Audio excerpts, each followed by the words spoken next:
장애인과 고령자들도 키오스크 모바일 앱을 보다 쉽게 이용할 수 있도록 제도 개선이 이뤄집니다. 보건복지부는 장애인 차별금지 및 권리구제 등에 관한 법률 시행령 일부 개정령안이 3월 28일 국무회의에서 의결됐다고 밝혔습니다. 개정안의 주요 내용을 살펴보면 우선 키오스크의 경우 휠체어 이용 장애인을 위해서 휠체어가 접근 가능하고 휠체어 발판이 들어갈 수 있는 공간 등을 확보하거나 별도 공간 확보 없이도 키오스크 화면 내의 정보를 인식하고 물리적 조작이 가능할 수 있도록 보조기기 또는 소프트웨어를 설치해야 합니다. 시각장애인을 위해서 전면에 점자 블록이 설치되거나 음성 안내가 제공돼야 하고 키오스크 사용 중 오류가 발생하거나 문의 사항이 있을 때를 대비해 장애 유형에 따른 의사소통 수단, 즉 수어, 문자, 음성 등을 통해 운영자 등과 의사소통할 수 있는 중개수단도 제공돼야 합니다.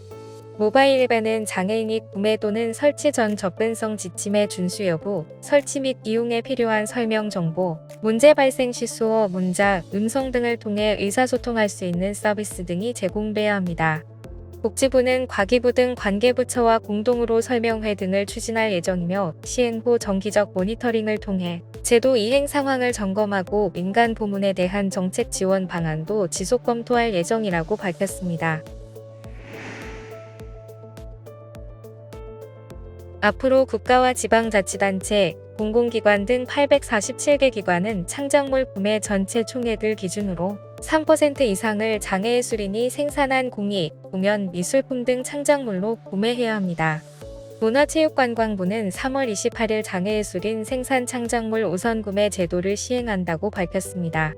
문체부는 우선구매 제도를 처음 시행하는 만큼 현장의 연착륙을 유도하기 위한 방안도 마련했습니다.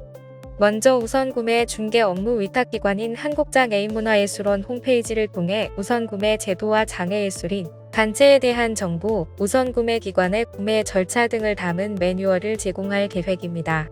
또 장문원과 함께 다음 달에 설명회를 개최하는 등 사업 초기 제도 안정화를 위해 노력하고 우선구매 온라인 시장을 마련하기 위해 내년까지 장애예술인 창작물 유통 특화 플랫폼을 구축하며 보다 체계적인 구매 정보를 제공할 계획입니다. 인천시는 정신질환자가 발병 초기에 집중적으로 치료받을 수 있고 경제적 부담을 줄여 꾸준히 치료받아 정신건강을 향상시킬 수 있도록 치료비 지원 사업을 추진한다고 밝혔습니다.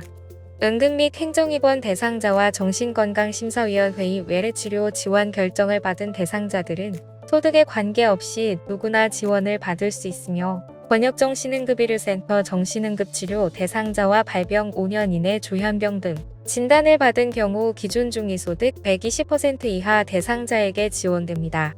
관할 보건소에 신청하면 1인당 연간 450만원 한도 내에서 연중 지원됩니다. 자세한 지원 사항은 주소지 관할 보건소에 문의하면 안내받을 수 있습니다. 김석철 인천시 보건복지국장은 정신질환자가 적시에 꾸준히 치료를 받을 수 있도록 지원해 지역사회 안에서 함께 살아갈 수 있도록 더욱 노력하겠다고 말했습니다.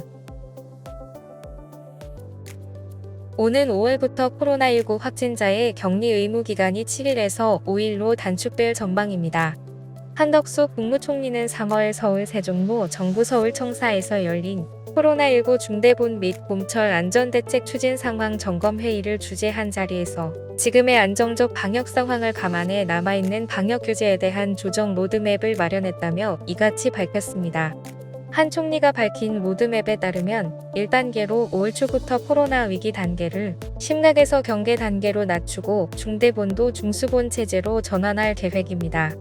이와 함께 확진자 격리 의무 기간도 기존 7일에서 5일로 단축하게 됩니다.